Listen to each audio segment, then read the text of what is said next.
February 1990. I was 6 years old. My sister was 7, and our world was about to change forever. My mother was pregnant again. We knew a brother or sister was coming. What we didn't know was everything else.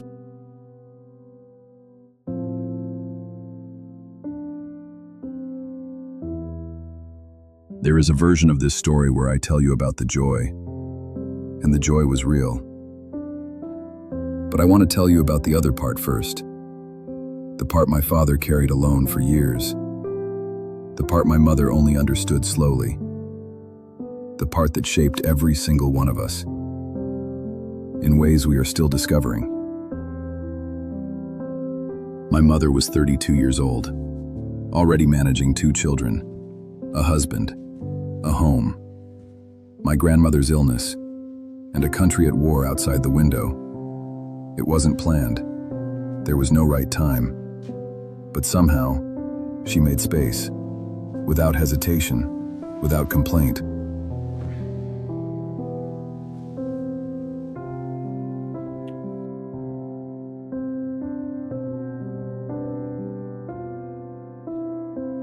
There he is again.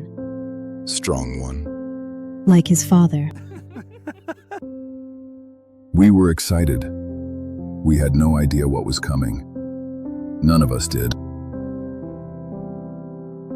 February 1990.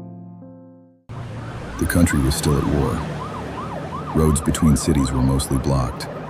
Communication was almost impossible. No mobile phones, no internet. Even the landlines were unreliable because of the war. My mother went to the hospital, and my brother came into the world. Helen had been through this before. She knew what labor felt like. But this time was different. The pain was not the same. It was deeper, more relentless. She held his hand the whole way, through every wave of pain, through every bump in the road. I was told she was exhausted by the time they arrived, more than anyone had seen her before. Arthur watched her disappear, not knowing what was happening on the other side, not knowing how long it would take, not knowing what they were about to find. Push, Helen, push. One more, come on. One more push.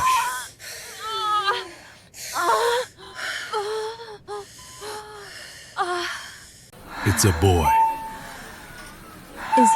Is he all right?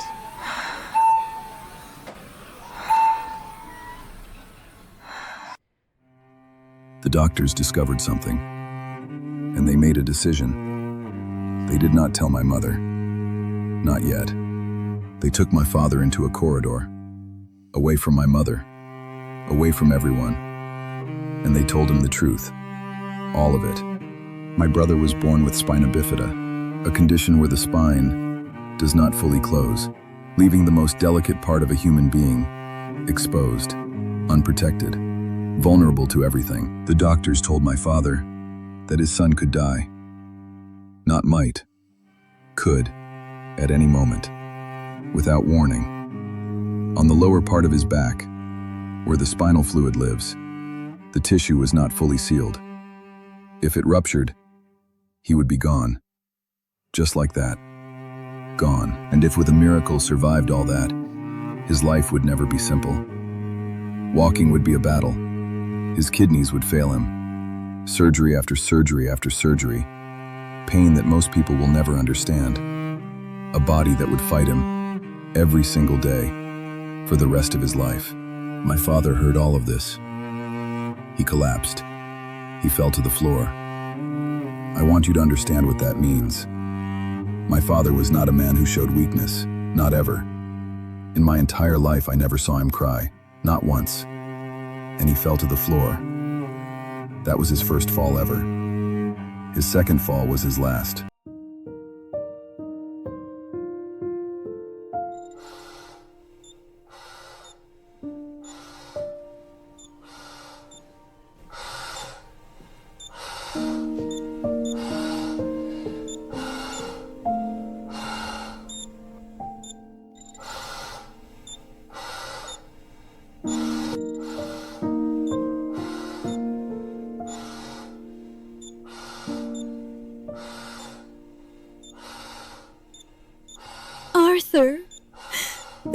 not let me hold him, my own son.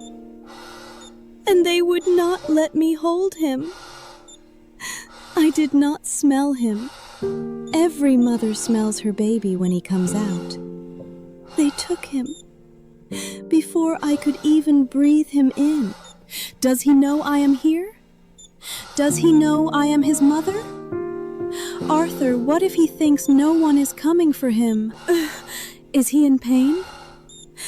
He is so small, Arthur. He is so impossibly small. Oh God, please, please do not let him be in pain. He does not understand pain yet. He should not have to understand pain yet. Helen, look at me. Is he hungry?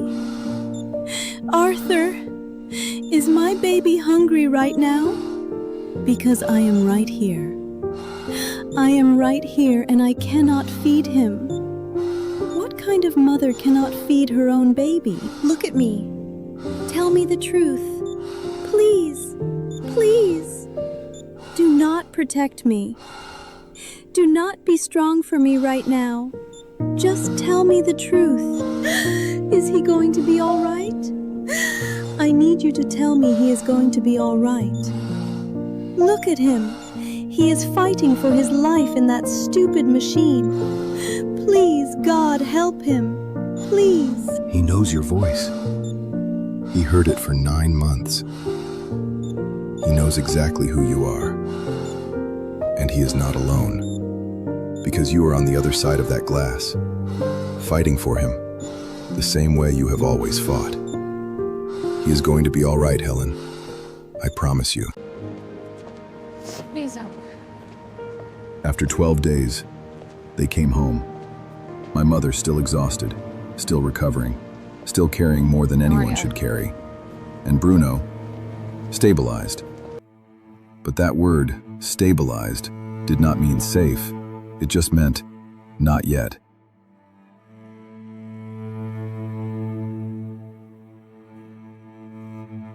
The doctors had explained something to my father. On Bruno's lower back, where the spine should have been fully sealed, there was still an opening. They were hoping that with time, it might close by itself. Naturally, the body healing what the body had left unfinished, but it was a fragile hope, because if that opening became infected, he could be gone within hours. And if it started to swell, it meant something was blocked inside, and he would need surgery. Immediately. Not tomorrow, not in an hour. Immediately. And that surgery could only be done in the capital, 90 kilometers away, through a war.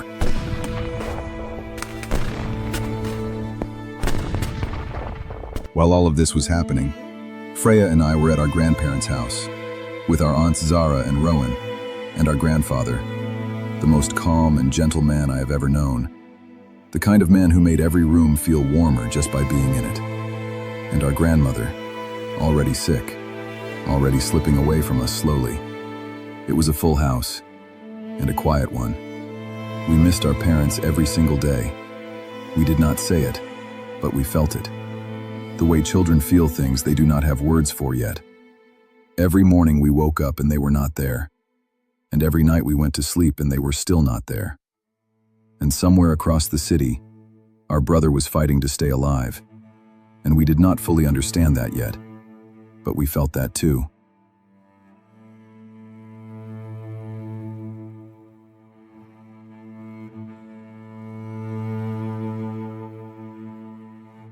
And then one day, they came. I remember everything about that moment. The stairs, the front door, Freya and I standing there waiting. We had been told they were coming, and we stood on those stairs for what felt like hours, watching the door. And then it opened, and my father walked in first, holding a small, dark green portable bed. And inside it was Bruno, sleeping, so small. And my mother behind him, moving slowly. My uncle holding her hand, helping her walk. She looked like she had lived 100 years in 12 days. But when she saw us, she smiled. That smile. I will never forget that smile. We ran to her, both of us, and we hugged her like we were trying to hold her together. And then we looked at Bruno. All of us gathered around that small green bed, looking down at him, this tiny sleeping person who had already caused so much love and so much fear. We were so excited. I remember my hands wanting to touch him, and my father's voice very quietly saying, softly, very softly. We just leaned in and looked at him. And he was the most beautiful thing we had ever seen. 3 days. That is all we had. 3 days of almost normal. 3 days of our family together under one roof. 3 days of watching my mother slowly come back to herself. 3 days of Bruno sleeping and breathing and existing. And then my mother was changing his diaper, and she saw it, on his lower back, a swelling, and she knew. They contacted the doctor, and the doctor said the words that changed everything again. Arthur, come here, now! Get to the capital, now! Do not wait. From above, a city at war looks almost beautiful, until you look closer, until you see what is missing.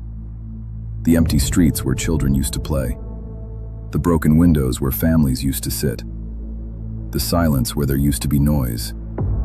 War does not announce itself. It just arrives, and takes, and takes. Our city was not a battlefield. It was a home. It was schools and bakeries and neighbors calling to each other from balconies. It was our father driving us to the sea on Friday mornings.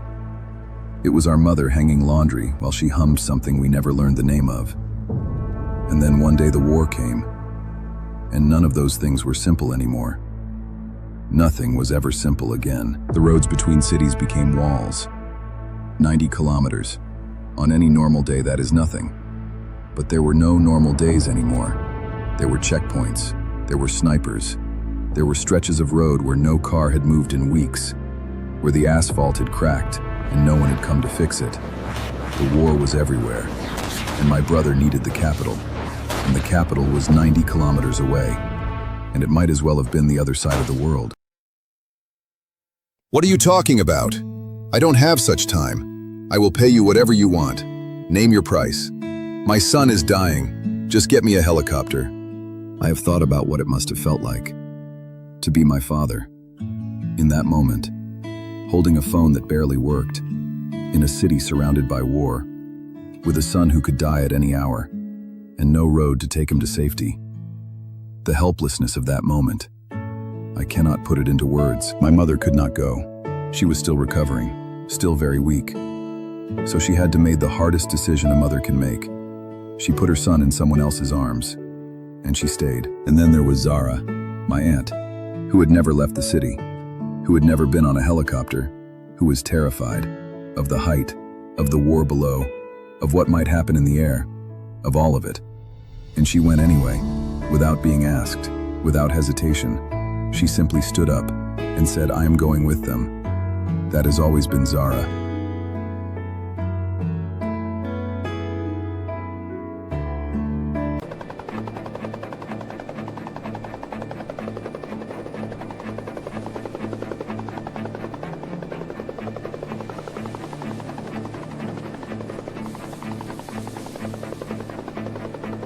I was not there. I was 6 years old at my grandparents' house, but I have been told this story so many times that I can see it. The rooftop, the wind from the helicopter blades, my father running with Bruno in his arms, and Zara behind him, terrified, running anyway. That image lives in me somewhere, as if I was there, as if some part of me will always be there, on that rooftop, watching them go.